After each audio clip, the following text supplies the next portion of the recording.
Hi guys, before we jump in, I just want to mention that this particular product, the price does change on it often. So be sure and check out the link down below in the description and see what kind of price you can get for it.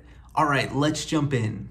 Hey guys, Tyler here, and in this video, we're taking a look at this sink drain strainer. Now, this is actually a 2-pack. It came with 2 of these strainers in the box, which I'm really excited about. And I want to give a big shout out to this company for being nice enough to send me this product in exchange for this video. Now, I'm going to show you the one in my sink in just one moment, but I wanted to show you the strainer itself right here. You'll notice that it has this really nice, unique design here. This is actually a patented design, is what the company told me. And they actually have this kind of a mesh style design here. Now, it's a nice large basket there. It can catch debris and food pretty easily, but it also allows for fast drainage because of that mesh design.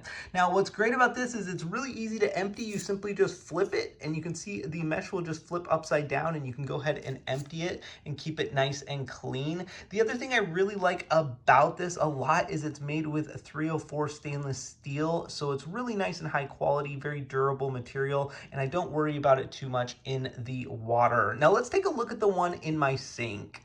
Now, this is the one in my sink. You can see it has a really nice, good look to it. It looks great, especially in my sink here. And they're also really nice and easy to keep clean, which I really like a lot. Overall, I've just been really impressed with these, and I would highly recommend them. Now, make sure and check out the link down below in the description to get your hands on this product. Thanks so much for watching, and have a great day.